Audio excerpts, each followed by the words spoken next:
Assalamualaikum warahmatullahi wabarakatuh.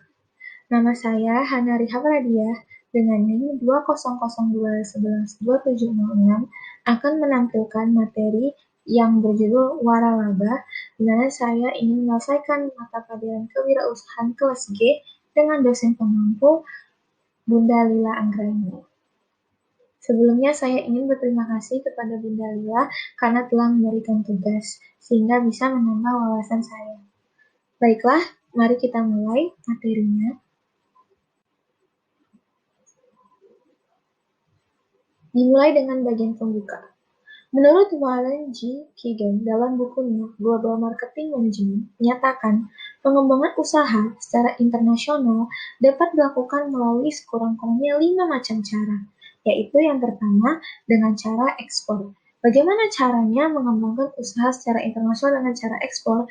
Yaitu dengan menjual barang kita ke luar negeri. Itu namanya adalah dengan cara ekspor. Seperti contohnya perusahaan Indomie, dia menjual Indomie ke negara-negara lain, itu namanya ekspor. Atau bisa jadi kita mengirim barang kita dan nanti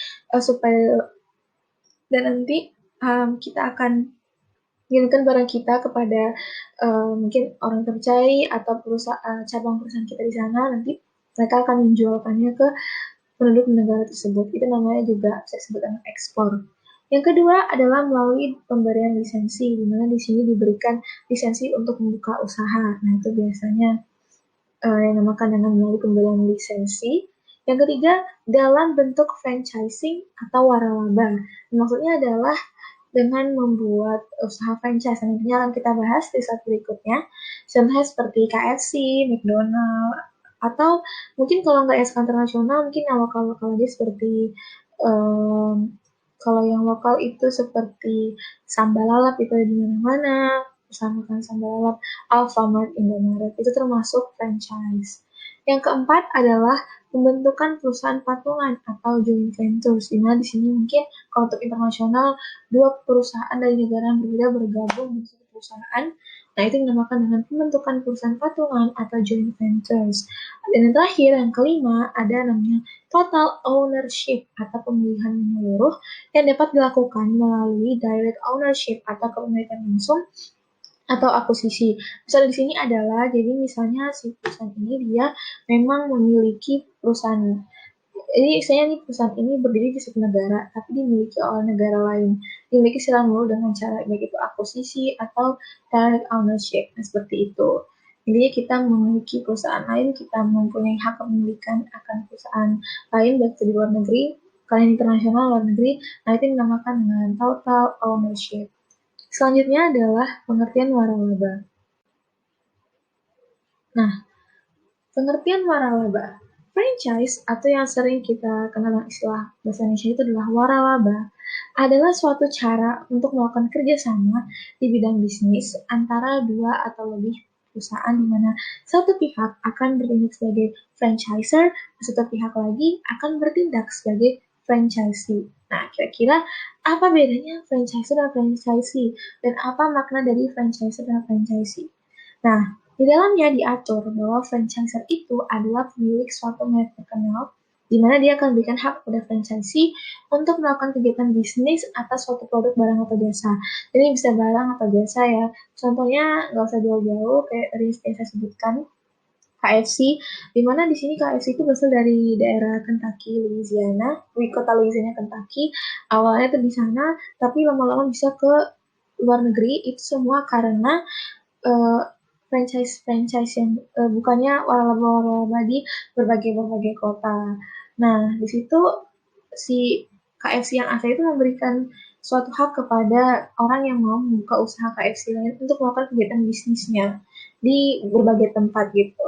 Tapi tetap yang memilikinya adalah si perusahaan franchiser, pemiliknya, tapi dia memberikan hak kepada cabang-cabangnya, kepada para franchise-franchise-nya itu untuk melakukan kegiatan bisnis atau suatu produk barang atau jasa berdasarkan dan sesuai dengan rencana yang tadi dipersiapkan. Dia ada rencana terlebih dahulu, mungkin dari memiliki hasil atau tentunya karena ini franchise dan mereka itu satu merek kan, satu brand gitu. Tentunya kualitasnya itu harus tetap sama di berbagai cabang.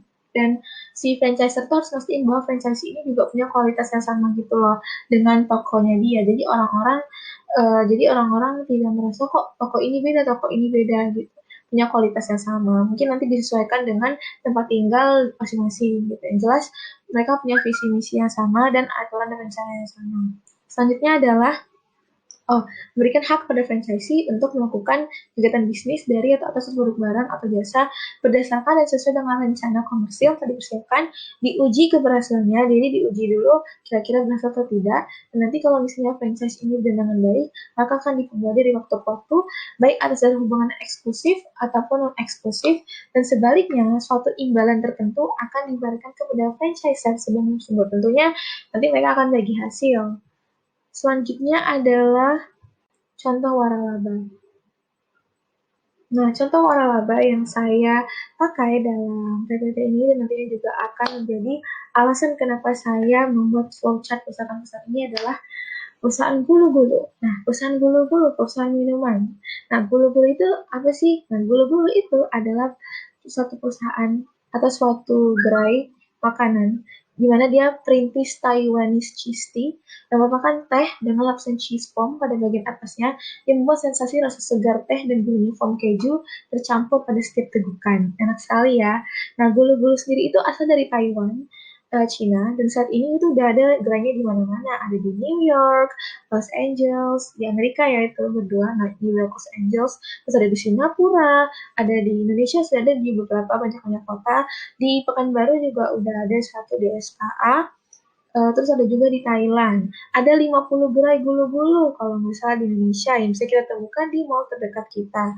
Dan mungkin nanti akan expand makin lebih jauh lagi karena kita tahu sendiri banyak banget anak-anak muda, kalau cuma anak-anak muda tapi dari orang-orang tua juga, orang-orang pekerja ingin ngemil-ngemil, minum-minum. Nah, itu biasanya kan lagi trendy ya zaman-zaman memang kayak bubble-bubble gitu. Nah sini gula-gula ada bubble juga, tapi mereka punya spesialisasi itu cheese foam di atasnya, yang buat gula-gula itu punya ciri khas dan beda. Apalagi ini juga asli dari Taiwan juga gitu. Dan tentunya bahan-bahan disesuaikan dengan daerah tempat tinggal nantinya supaya lebih mudah. Tapi yang jelas menurut saya untuk menggunakan gulu-gulu ini sebagai contoh voucher saya ini adalah hal yang bagus karena kita tahu sendiri betapa terkenal minuman-minuman seperti ini di mall-mall dan ini sangat menguntungkan sekali untuk membuka gerai minuman seperti ini. Lagi gulu-gulu ini sudah terkenal ya, jadi pasti semua orang udah tahu namanya dan kalau belum tahu orang-orang pasti pengen nyobain karena minuman baru seperti itu. Selanjutnya adalah karena alasan saya nih gulu-gulu. Ini sebenarnya sama aja kayak tadi. Minuman-minuman yang unik dan trendy seperti cheese tea, bubble tea itu pasti sangat digemari oleh masyarakat. Dimulai dari anak-anak, remaja, hingga dewasa itu pasti selalu berburu cari brand minuman yang rasa enak. Mungkin kalau brand tandingan yang dulu-dulu tuh kayak seafood tang, tapi seafood tangnya agak sedikit mahal dan dia itu cuma di kota-kota besar saja kayak Jakarta, Bandung gitu. Kan dulu itu sudah mulai expand ke kota-kota seperti yang kota-kota menengah ke atas kayak Pekanbaru contohnya, nah itu udah ada bulu-bulu. Nah bulu-bulu ini juga brand dikenal banyak orang, terkenal karena ada rasa autentik khas Taiwan dengan spesialisasi cheese tea yang buat semua orang tuh suka sama bulu-bulu. Dan menurut saya mungkin bulu-bulu ini harganya tidak semua kayak minuman-minuman di gerai jalan, tapi tentunya tidak mahal untuk ukuran mall dan saya termasuk worth it untuk diminum gitu. Karena emang rasanya juga enak, kualitas bubble juga beda karena mereka memang membuat sendiri bubble-nya dan juga tentunya ada cheese tea di atasnya, lapisan cheese foam-nya yang membuat minuman ini semakin enak. Nah, selanjutnya adalah flowchart yang saya buat. Jadi untuk flowchart sendiri, pertama tadi dimulai dari usaha terlebih dahulu, terus kita tentunya akan menghubungi kemitraan bulu-bulu. Jadi sebelum kita mau nih, aduh pengen buka franchise nih di sini. Nah, kita harus hubungi dulu kemitraan bulu-bulunya. Bagaimana nih pengen buka ini bagus loh, kita kasih prospek-prospek gitu. Kayaknya di kota ini bagus gitu. Buka gulu-gulu nanti biar saya urus franchise-nya dan lain-lain. Nah, itu bisa. Kemudian cari lokasinya kira-kira di mana ya, kayak di SKA udah ada mall lain yang ramai selain SKA apa, oh sekarang kalian hitsnya Living World, nah boleh atau Ciput gitu, itu bisa juga gitu.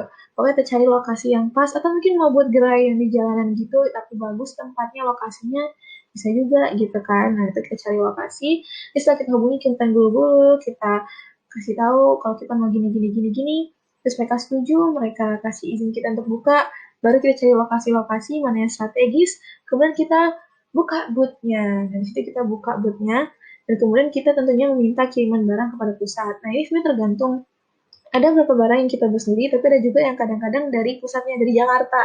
Kayak contohnya kue Harvest. Nah, kue Harvest itu mereka buat kue di Jakarta dan mereka kirim kuenya. Tentu saya sempat nanya, dan mereka bilang mereka tuh banyak kan buat kuenya tuh di Jakarta. Mereka cuma buat kayak kue-kue kecil untuk makan di sana aja gitu. Tapi selain itu mereka bahannya di Jakarta. Nah, ini tergantung. Nah, kalau untuk bulu-bulu sendiri, mungkin dari susunya dan lain-lain agak sedikit susah dapatkan di sini. Nah, biasanya kita minta kirim. Tentunya alat-alatnya juga ya untuk memulai buat minuman, kita butuh alat-alat, itu juga kita minta kiriman dari pusatnya. Kemudian selanjutnya adalah setelah kita minta kiriman barang kepada pusat, tentunya kita harus membuat pengumuman. Nah, udah selesai nih barang-barang udah ada, bahan-bahan udah ada. Nah, nanti kita buat pengumuman, tentunya kerjasama dengan bulu-bulu pusat, nanti mereka akan bukan kita buka cabang di sini. Nanti orang-orang pada kayak, oh udah buka cabang nih, nah kayak gitu. Nah, baru habis itu kita opening store-nya. Nah, kalau misalnya store-nya ini makin rame yang datang nanti, nah itu kita masih bisa bertahan nanti. Dan mungkin nambah cabang lagi di kota-kota itu. Tapi kalau misalnya penjualan yang menurun, mau tidak mau kita harus nutup gerai kita. Nah, mulai berjualan ya tentunya kita berjualan, bekerja keras sesuai usaha kita untuk berjualan minuman. Tentunya untuk berjualan ini juga ada aturan-aturannya. Saya bilang tadi kayak dari minumannya itu sendiri kita harus sama kualitasnya. Jadi pas orang-orang nyoba, kok gulu-gulunya beda ya sama gulu-gulu Jakarta. Nah kalau jangan kayak gitu, kayak semuanya tuh sama, digerai kita perhatikan kualitas dari brand, dan juga kita nanti ya kalau misalnya kita sama kualitas dengan brand yang pusat, tentunya orang-orang jadi apa ya, apresiasinya kepada brand juga semakin tinggi gitu. Terus abis itu um, dari etikanya juga, segi profesionalitasnya juga, dan tentu saja nanti karena udah berjualan, karena kita bawa nama bulu-bulu, tentunya kita harus bagi hasil ke pusat. Nah itu untuk pesannya dan lain-lain itu sudah dijelaskan di nanti pas kita hubungi kemitraan bulu-bulunya gitu.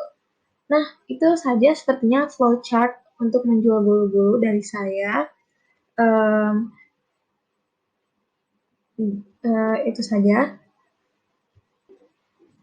Nah, dari sini kita bisa melihat gitu, aduh, apa namanya, kalau misalnya kita franchise, sebenarnya kalau lebih mudah ya kalau dilihat, karena pertama kita udah punya nama nih, orang semua udah tahu nama perusahaan kita. Jadi kita untuk promosi paling kita cuma bilang aja nih, buka cabang di sini nih, nah gitu doang. Terus yang kedua, kalau misalnya franchise juga dari bahan-bahannya, ide-ide makanan, minuman itu udah ada semuanya. Kita tinggal fokus jualan, fokus pertahankan kualitas kita untuk sesuai sama dengan perusahaan. Cuman kelemahannya adalah kalau misalnya kita franchise, kita tuh kreativitas kita tentunya nggak bisa kita salurkan ya, karena kita harus ngikutin pusat kan, kebijakan dari pusat. Nah itu sayang kita nggak bisa kalau misalnya kita franchise gitu. Terus tentunya bagi hasilnya juga lagi, kalau misalnya kita pengen kita aja, nah kita harus buat brand sendiri, itu dia kekurangan dan juga kelebihannya. Karena buat brand sendiri ini tentunya untung ya, keuntungannya untuk kita. Terus yang kedua, ya pastinya kalau misalnya dari kita sendiri, nanti kita bisa expand dengan, kita bisa ngatur perusahaan kita juga dengan bebas. Cuma itu tadi, kalau misalnya kita, itu perusahaan kita sendiri, pastinya ada kelemahan-kelemahan, kayak tekanan-tekanan juga. Terus orang-orang banyak yang belum tahu gitu tentang minuman kita. Apalagi kalau untuk minuman, kadang-kadang kalau orang Indonesia ini kalau misalnya minumannya kayak produk lokal, mereka kayak, aduh, nggak usah mahal-mahal banget lah, kan bukan brand-brand mall juga gitu. Padahal kan kadang-kadang kita mahal karena kualitas gitu. Nah itu dia, cari nama, cari pelanggan, itu juga salah satu challenge yang besar gitu. Cuman ya itu lagi, semuanya ada keuntungan dan ada kelebihannya. Kalau untuk saya pribadi, tidak ada salah kita memulai untuk menjadi pengusaha itu eh, dengan membuka franchise dulu mungkin. Baru nanti setelah itu, jika ada tidak cocok atau mungkin ingin buat buka usaha sendiri, mengundurkan diri gitu. Tapi itu balik lagi ke opini masing-masing ya. Baiklah, mungkin itu saja dari saya. Terima kasih banyak, makasih banyak lagi sekali lagi kepada Bunda Lila telah memberikan tugas. Akhir kata saya mohon maaf jika ada kesalahan. Wabillahi taufiq wal hidayah. Wassalamualaikum warahmatullahi wabarakatuh.